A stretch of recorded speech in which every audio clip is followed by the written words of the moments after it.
Welcome to the Terrible Podcast with your hosts from SteelersDepot.com, where you can find all your latest and greatest Steelers news. It's Dave Bryan and Alex Kozora, always lit, talking Steelers. And now, here's Dave and Alex.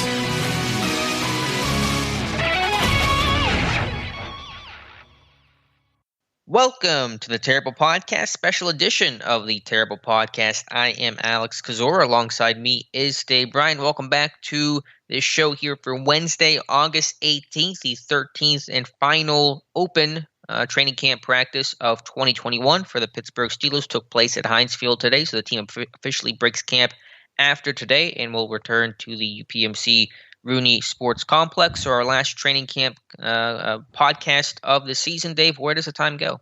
I tell you, congratulations, you did it. Great couple, I guess, 13 total practices, right? You're out there for, and a little bit of rain, it sounds like. Sounds like you got a little bit wet today, but I imagine you're all dried off and ready to get this thing underway now. Yep, all good. Mike Tomlin always wanted to embrace the inclement weather and focus on ball security. And hey, you know, you're playing in Pittsburgh in December and January. You're going to be playing in snow and rain and kind of crappy conditions. So it's a good simulation after a pretty good camp setting weather-wise, I'm trying to say here. So the rain today, I think, was kind of a good thing in Tomlin's eye. All right, good stuff. Where do you want to begin?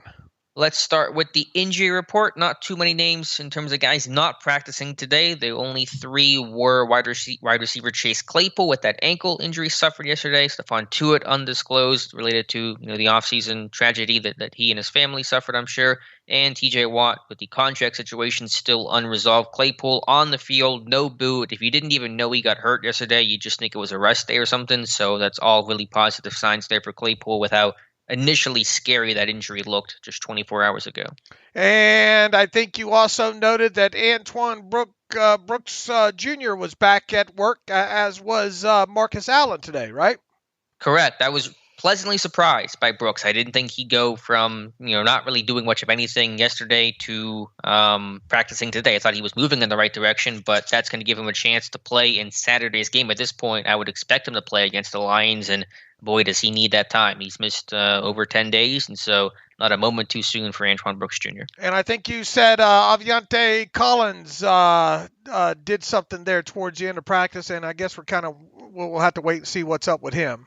Yeah, well, we won't get to see too much in terms of practice the rest of the way. We'll see what the game is. I think he's okay with his left foot ankle. Had a rep against Aliwalu on his stunt. I think he stepped wrong. He didn't get working team after that injury, but it was late in practice, so maybe he wasn't even asked to do so, but he was back on the sideline. Kendrick Green, also a brief scare, got rolled up on behind, one of those where someone rolls up on his ankle from behind at the end of one play and missed two plays but came back, and so he's good to go, but a bit of a scary moment there for Kendrick Green. All right, so overall, not bad health-wise for this team throughout training camp, knock on wood, and here's to hoping it continues on for the rest of whatever remains of preseason and all moving forward here. So team getting healthy, it looks like just at the right time.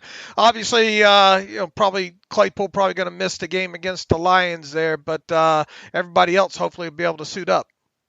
Yeah, Claypool won't play again this preseason, but that's fine. But yeah, I mean, now that we can say at least for the portion that is training camp, the team of course still practicing, but no serious injuries at training camp. No season-ending stuff, no no one had to have surgery. So some guys who missed some time, Benny Snell and Brooks, etc. But no one who's missed the entirety of camp. So that's a really positive thing. Right. I think only just a handful of guys got waived injured during the process, kind of back into the roster guys and all like that. And a few of them have been, I think 3 in total, have been waived with injury settlements so far. Yeah, and just one very, very minor housekeeping note. Brandon Walton, who was waived yesterday, was claimed by Tampa Bay. So he's now with the Bucs. Not really sure what the Bucs are doing, but fair enough. I guess he's back home now. He's a Florida kid, I think. So that's the move there. All right. Let's get to quarterbacks today. And again, like yesterday, it was a lower key practice, a lot of scout team type stuff, kind of a more, actual football week of work according to Mike Tomlin. So evaluation a little more difficult. They were in pads today, but really no contact going on. Some even kind of half speed, 3/4 speed type of stuff today. At quarterback, though, just the last 2 days of practice, we've seen more from Ben in terms of mobility on rollouts and play action and boots and things like that. And he can run a little bit still. I mean, he can get out in space well enough. I mean, we'll see how things look 3 months from now, like I keep saying. But we've seen Ben asked to be used on some of those boots and rollouts the way that we've seen guys like Dobbs and Haskins are being asked to do in game these first 2 weeks. Overall takeaway from the quarterback position throughout the 13 practices, about what you expected, any surprises, anything stand out? I was happy with the group. I think everyone did, well overall. And the guys that did struggle, there were moments where Rudolph struggled a little bit early and he got better. Haskins started well, kind of faded in the middle, but I think ended better. So no one who was, in that valley and stayed in that valley. And Josh Dobbs, I think, had a good camp. His accuracy was really impressive to me overall. A little maybe too aggressive early on, but I think kind of settled things down. Still occasionally, can have the more ugly plays than a Ben or some of these other guys. But overall, I think it was, as you said, you have 4 guys with a good deal of experience, and they kind of practiced and played like it. All right, and your pecking order still would be Roethlisberger, Mason, Haskins, and then Dobbs, correct?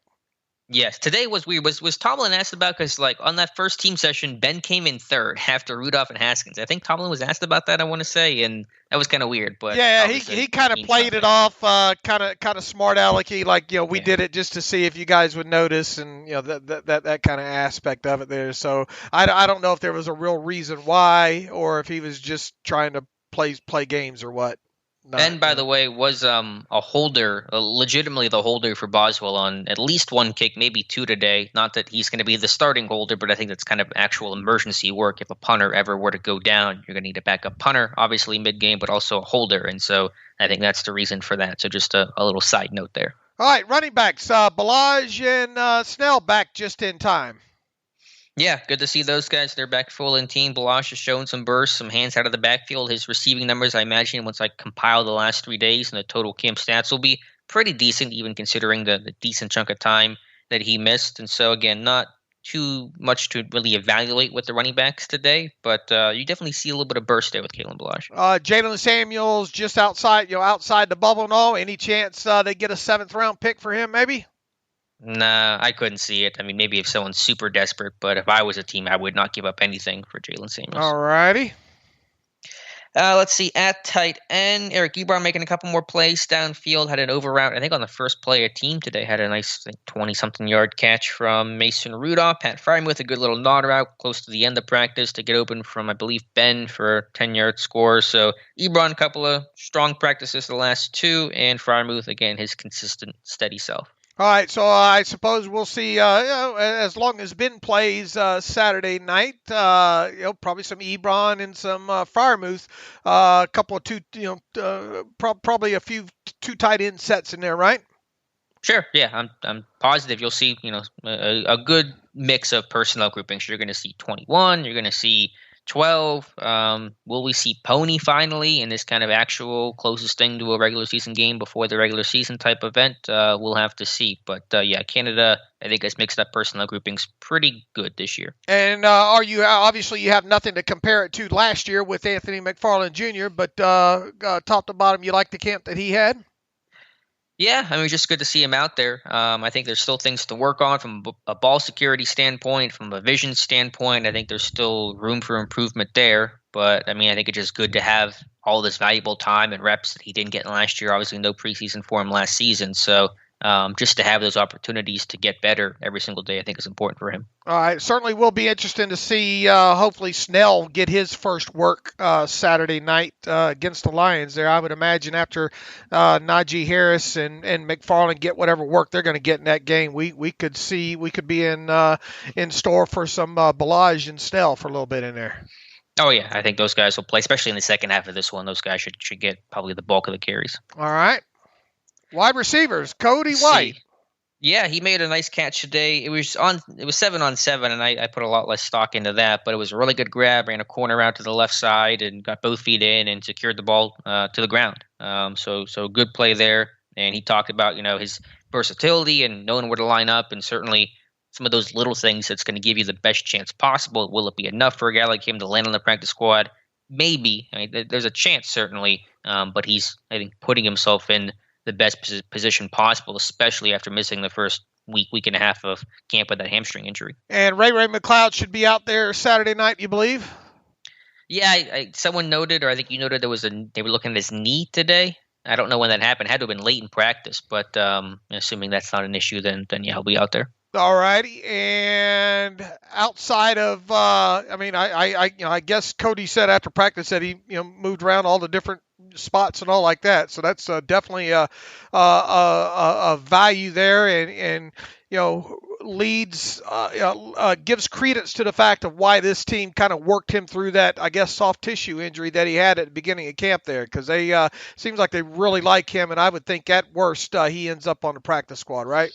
Yeah, well, I think he could still be cut out, right? I don't want to say that he's locked in that practice squad spot, because there are a lot of receivers that this thing could go to. Anthony Johnson, I think, is a better version of Cody White, for example, has more special teams value. But I'm sure it does help the fact that White was with the team last season. They know him well, and so if he was some new guy coming in and then getting hurt, he's probably given the HEFO pretty quickly. But I think he kind of built up a bit of a rapport with the team from his time last season. That probably helped out. All right, overall and I guess now the offensive line, right? Yeah, not a whole lot to note. They were in pads, but no O-line, D-line today. Kendrick Green looks okay, so that's good. Chaz Green got some reps at left tackle. Not that that's worth a whole lot, but let's hope we not see it. Yeah, for real. Other than that, though, Moore continues to work at right tackle. First team O-line work together in teams, so you get 2 days of that in training camp, so that's good, but not a ton of notes there. It does still seem that J.C. Hassenauer is running ahead of B.J. Finney, for whatever that is worth. Okay. Any that's all the offense. Any like 30,000 foot takeaways from camp in the offense? Anything that, I don't know, maybe surprised you or you liked or you didn't like, or you see where I'm going there? Mm-hmm. Yeah, I'll have to kind of sit back, and I'm going to start going through training camp grades. There'll be an article up in the morning on the quarterbacks tomorrow that kind of gives me more time to take a step back and gather my thoughts. Yeah, I mean, everything was good. There was nothing super overwhelmingly positive in a surprise sense or negative either. I think it was not that sloppy of a camp. There was one bad day of all those drops, but besides that, ball security I think was decent.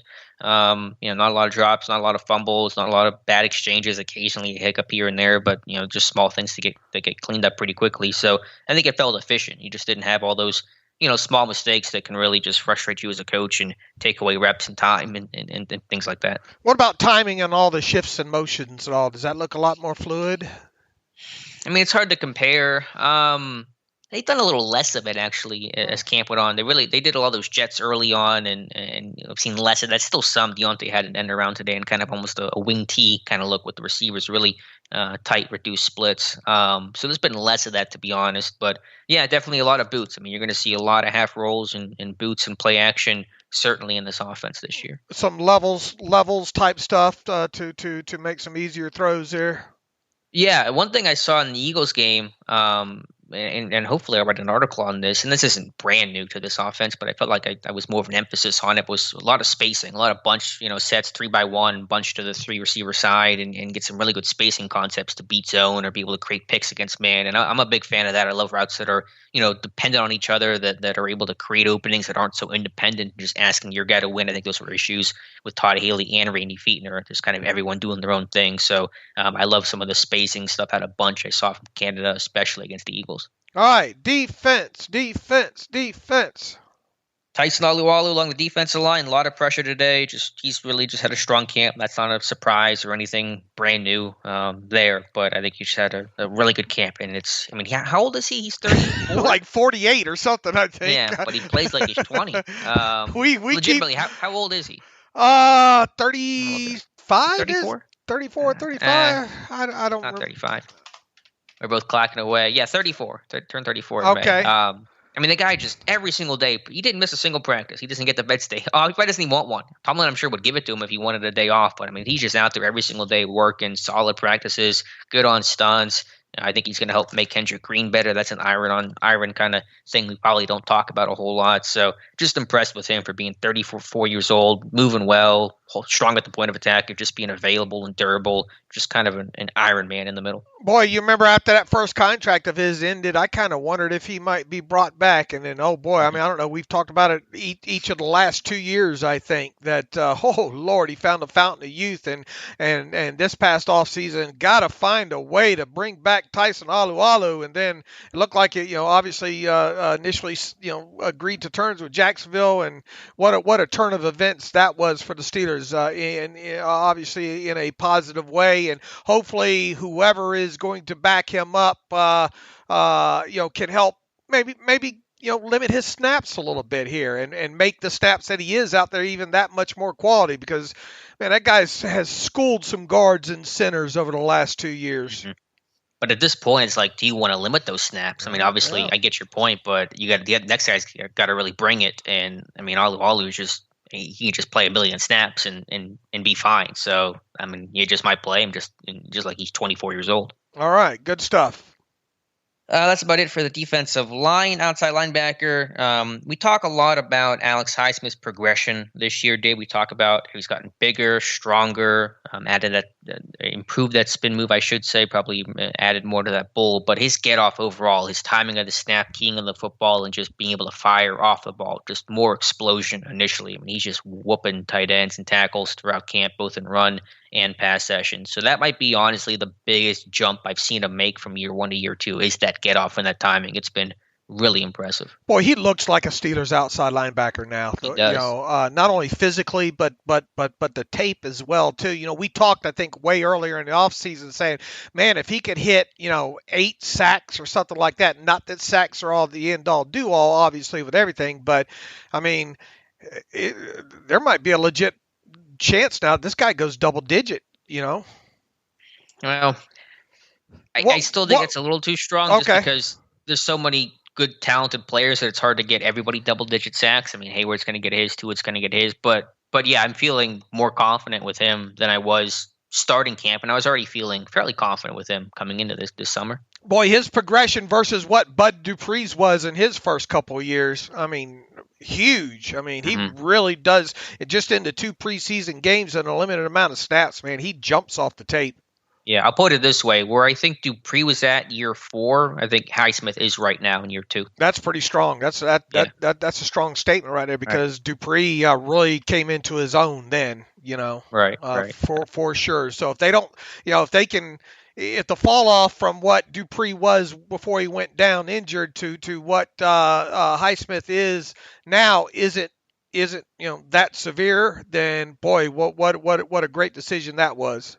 Yeah, I still don't know if the run defense is quite as good as Dupree, but I definitely feel like there's been improvement there, and so there shouldn't be much of a drop-off, hopefully. Melvin Ingram, by the way, also just blows up these run sessions. Him and Highsmith. I mean, these poor offensive linemen and tight ends, they just get killed by Ingram and Highsmith, and Ingram today, play after play, was just blowing up stuff. Boy, when you look back now and because of his age and because of what I thought he would cost, I never, we spoke all offseason about, boy, this team's got to get another outside linebacker in there, and I never considered Ingram just because of all the things I just said, because of age and price and all like that. That's why he was never in my mind. Not that I didn't think that he would be a good fit, just all the other variables involved.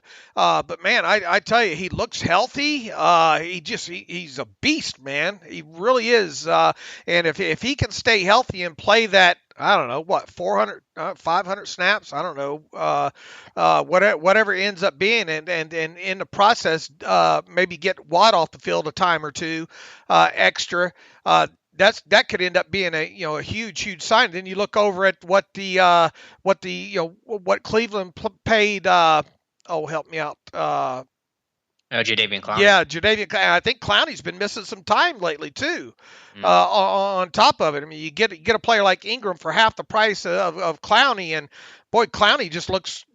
I mean, Ingram just looks like, he's ready and raring to go. So that could end up being a huge get for the Steelers. And once again, it goes back to what we had said at the start of the offseason there. Man, this team has got to get a third outside linebacker, and he looks like he's the ticket, man, if he can stay healthy.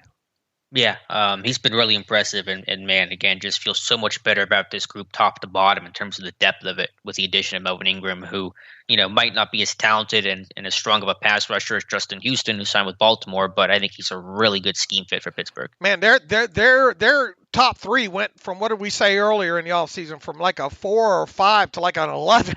Yeah, I mean, seriously. one guy, and then you couple that with the progression that Highsmith looks like he's made. Went from wondering about the overall position group as a whole. Obviously Watt's going to be Watt, but now just really feeling good about that group. Yeah, much, much better. So good camp for both of those guys. Let's see here. Inside linebacker, I don't think I really have much to note. Saw a little bit more from Schobert today. Robert Spillane, I think some good run defense playing inside out, but not a whole lot to note there overall. What kind of camp did Buddy have?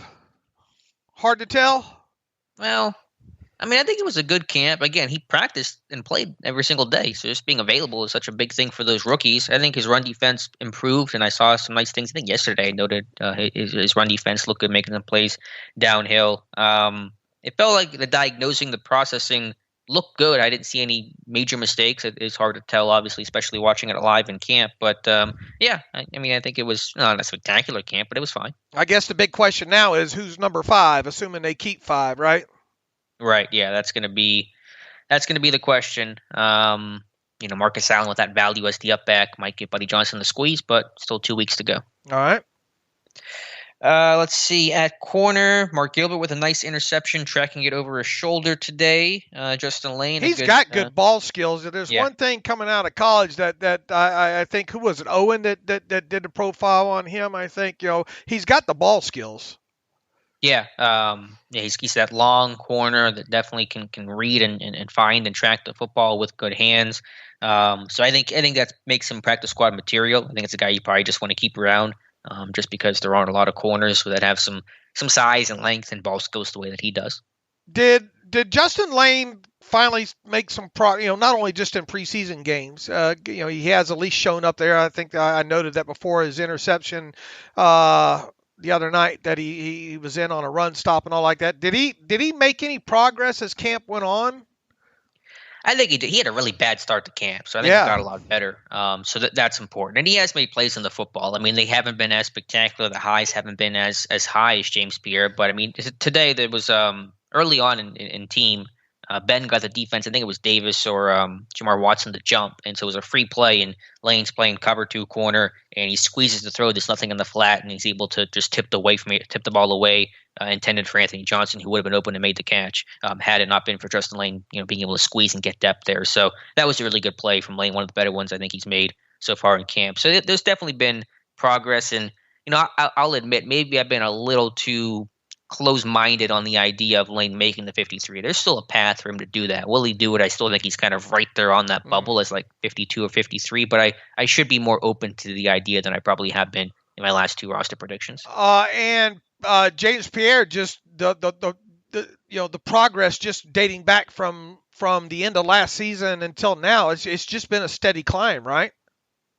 Yeah, it has been. Now, there are some moments where, again, he gets, I think, a little too aggressive, a little too anxious with his eyes, and he wants to make the big play, and sometimes that can cause him to get beat vertically. But the highs are really impressive, and he certainly, I think, played well enough overall to, really force this team to play him a decent amount this year. And again, as we talked about yesterday, and I think on the main show, I think he'll be the right cornerback in nickel with Sutton in the slot, and Tomlin did confirm what I thought I saw during practice today, that Sutton did get a little bit of work in the slot. I think had one breakup on Matthew Sexton, so Sutton playing inside for the first time this camp. That's got to be the best option right now, at least from what until maybe Antoine Brooks Jr. gets a little bit more comfortable in there, right? Yeah, I would say so. Yeah, I think that's just the best 5 on the field, and so that's what I would roll with. Again, we'll see what happens in the next 2 weeks. Things can and will change. I'm glad Brooks is back, but that's where I'm at right now. All right, safety dance. Let's see. Don't have a ton of notes here. Killebrew with his first interception, so that was nice to see that of camp. Is he a better safety than because obviously he hasn't played a lot in the NFL, overall defensive snap wise, other than I think what like his rookie season or something, wasn't it? Is he a better safety than maybe we thought he might be when they signed him? Well, I didn't know he was going to be a safety or a linebacker. Right, so we didn't know. In fact, I think I had him as a linebacker first. He's still listed as a linebacker on the Steelers website. Oh, okay. Whatever that's worth. But he's definitely a safety. I don't know if he's better. He's just a really good tackler. Like, he's going to be a good special teams guy because he's a really good open field tackler. And if you need him to come in as a backup strong safety if there were an injury, he's not going to hurt you in the sense of missing tackles. Now, is he going to really offer a lot in coverage and ball skills and things like that? Very minimal, I would say. But as a tackler, he's one of the better just flat-out tacklers on the team right now. And you noted Steiner going down in the box some, huh?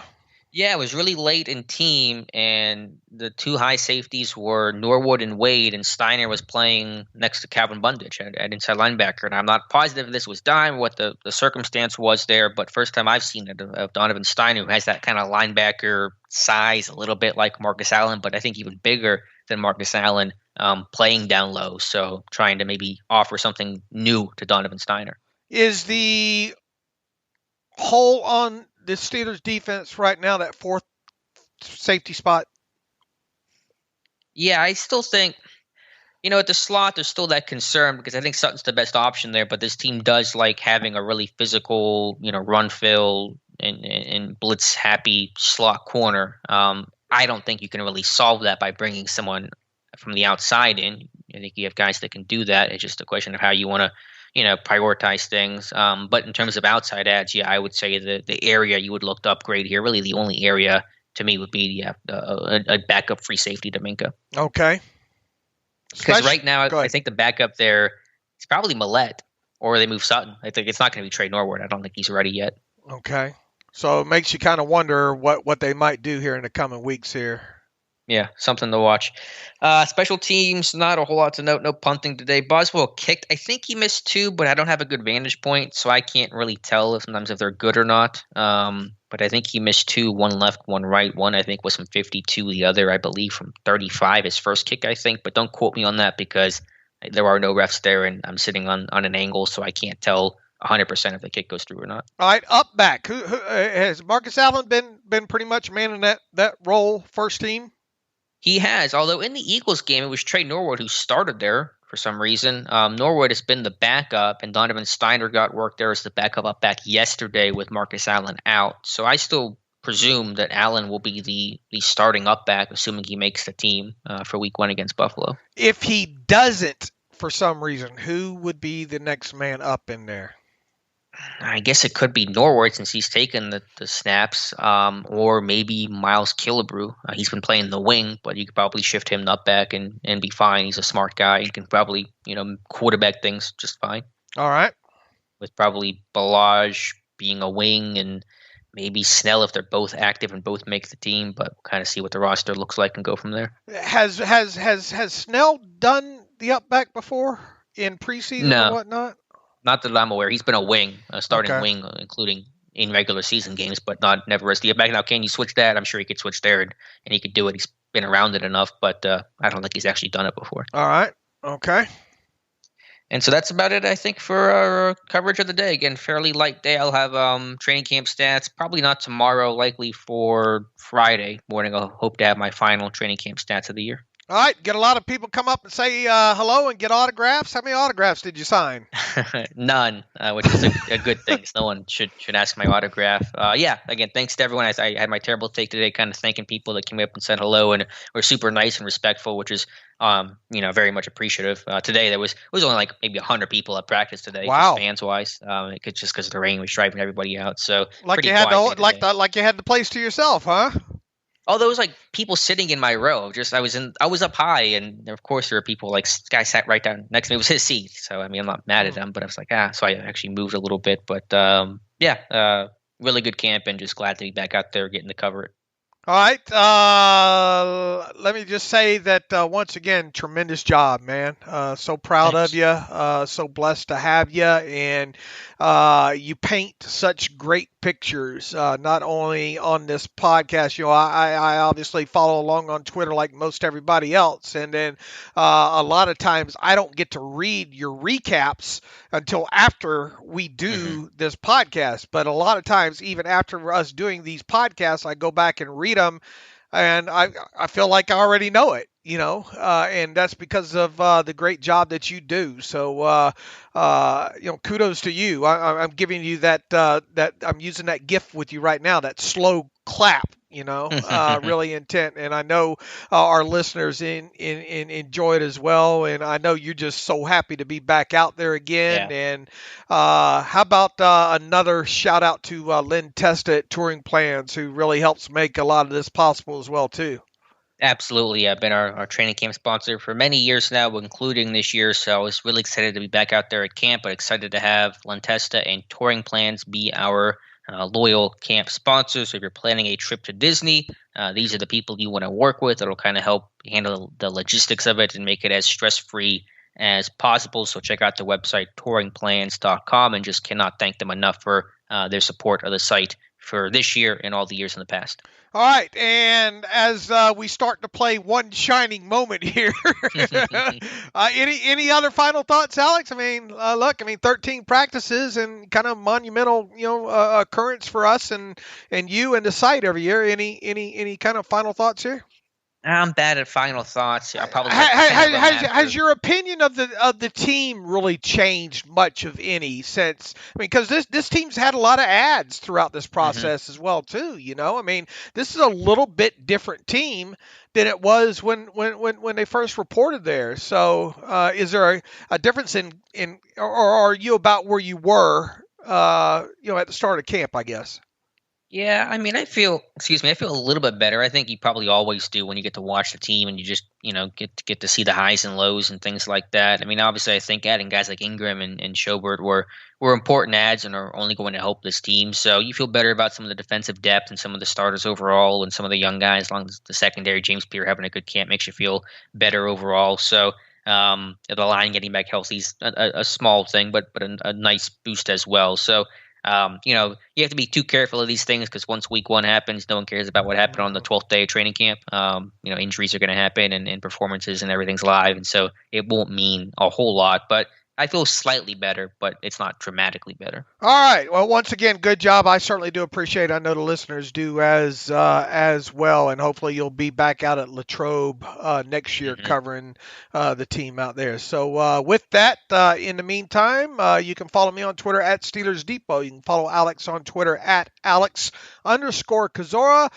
You can follow the show at Terrible Podcast. You can email the show, theterriblepodcast@gmail.com. If you want to donate to the cause, go to SteelersDepot.com and hit that donate button in the upper right navigational bar. That'll take you to PayPal so you can make a secure donation that way. And once again, Alex, appreciate everything. And I guess that's going to wrap it up for these special edition episodes of the Terrible Podcast, Pittsburgh Steelers Training Camp 2021. And Alex and I will be back on Friday with a regular edition of the Terrible Podcast, getting you ready for the Steelers' third preseason game at Heinz Field against the Detroit Lions. So, as always, thanks for listening to the Terrible Podcast with Dave and Alex.